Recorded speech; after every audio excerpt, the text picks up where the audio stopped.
Salam maritim, Sobat Kamla.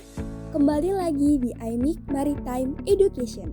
Teman-teman, apakah kalian masih merasa asing dengan istilah alki? Jangan khawatir. Hari ini, Kamla akan membahas apa itu alki dengan singkat dan jelas. Alki merupakan singkatan dari Alur Laut Kepulauan Indonesia.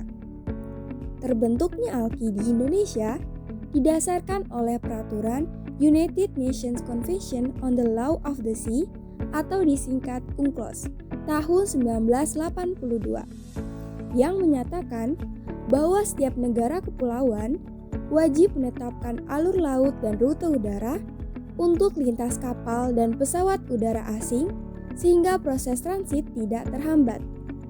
Ketentuan UNCLOS diimplementasikan juga ke dalam Undang-Undang Nomor 6 Tahun 1996 tentang Perairan Indonesia.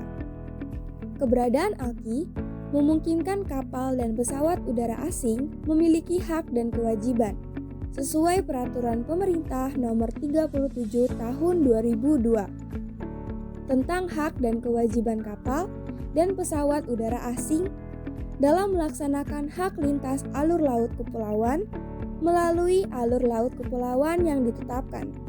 Hak yang dapat diperoleh adalah melintas secara terus-menerus, langsung, secepat mungkin, melalui alki tanpa harus singgah. Sedangkan, ada banyak juga kewajiban yang harus dipatuhi, seperti 1. Dilarang menyimpang lebih dari 25 mil laut dari garis tengah jalur.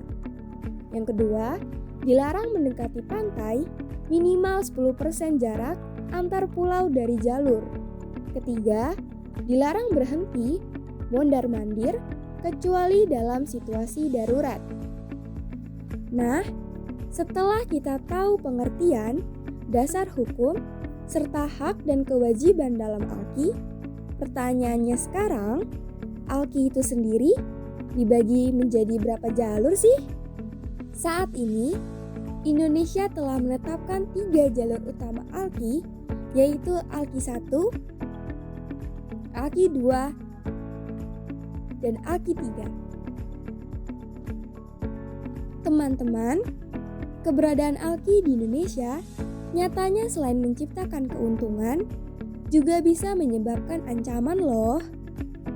Kalau Kamla jabarkan, alki menciptakan peluang agar UMKM Indonesia bisa melakukan promosi di berbagai jenis komoditas unggulan.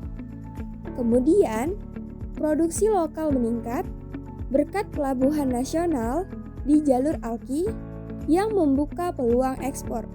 Namun, di sisi lain, terdapat ancaman yang perlu dihadapi Indonesia, berupa pelanggaran dari kapal perang negara asing yang melintas, penyelundupan, penangkapan ikan ilegal, pencemaran, dan sebagainya. Nah, ancaman ini bukan berarti menjadi penghalang untuk Indonesia, melainkan sebuah tantangan yang perlu dilewati. Adapun hal-hal yang bisa dilakukan untuk melindungi wilayah alki, yaitu pertama, peningkatan pengawasan di sepanjang jalur alki. Kedua, pemanfaatan teknologi maritim modern untuk meminimalisir ancaman. Itulah tadi pembahasan singkat kita tentang alur laut kepulauan Indonesia.